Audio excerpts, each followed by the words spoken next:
இவங்களுடைய 7வது குணாதிசயம் என்னன்னா, ஐய்யய்யோ! அத எப்படி நான் சொல்ல போறேன்னே தெரியல. இந்த மாதிரியான ஒரு நல்லவங்கள என் வாழ்க்கையில நான் பார்த்ததே கிடையாதுடா. டேய்! ரொம்ப தங்கமான மனுஷன். ச்சே! இப்படி சுண்டி விட்டா ரத்தம் வர பொழுது. அந்த மாரி குழந்தை உள்ளம் கொண்டவன்டா. பூ மாதிரி இருக்கான்டா. அவன் உடம்புல ஓடுறது ரத்தம் தானா? இல்ல தேன் தான் ஓடுதா? இல்ல இந்த அளவுக்கு ஒரு நல்ல மனுஷனா இருக்கானாடா! அப்படின்ற மாதிரி ஆரம்பத்துல பழகுவாங்க. இவங்கள பத்தியும், இவங்களுடைய கேரக்டர் பத்தியும் நமக்கு போக போக தான் முழுசா தெரிய வரும். டேய்! விக்ரம் படத்துல வர ரோலக்ஸ் ஆச்சும் பரவால்ல. கழுத்த துண்டா வெட்டி தூக்கி போட்டு போயிட்டான். இவன் அத விட ரொம்ப மோசமா கொடூரமானவனா இருக்கிறான்ற மாரி தெரியும். ஆரம்பத்துல இவங்க கிட்ட பேசும்போதும், இவங்கள பத்தி தெரிஞ்சுக்கும்போதும், இவங்க ஒரு பதவி அதிகாரத்துக்கு போறதுக்கு முன்னாடியும் மண்புழு மாதிரி இருப்பாங்க. அந்த பதவிக்கு போன பிறகு அப்புறம் கடைசியா இவங்கள பத்தி தெரிஞ்ச பிறகு தான் தெரியும், இவங்க மண்புழு இல்ல, படம் எடுத்து ஆடக்கூடிய பாம்புன்னு. அந்த அளவுக்கு உடம்பு முழுக்க விஷம். ரொம்ப ரொம்ப டேஞ்சரஸ்.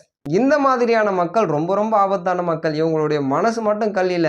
டோட்டல் பாடி எல்லாமே இவங்க கல்லு தான். கல் மனம் கொண்டவர்கள் இல்ல. இவங்க தான் கல். இந்த மாதிரி ரொம்ப ரொம்ப நல்லவங்க, புனித போராளிகள் இருக்காங்க பாத்தியா? இவங்களுக்கு 7 வகையான குணாதிசயங்கள் மட்டும் தான் இருக்கு. நம்ம நெனச்சிடக் கூடாது. நான் 7 தான் சொல்லியிருக்கேன். இதுக்கு மேல வேற எதனா இருந்தா நீங்க கமெண்ட் பண்ணுங்க. நானும் அத பார்த்து தெரிஞ்சுக்கிறேன்.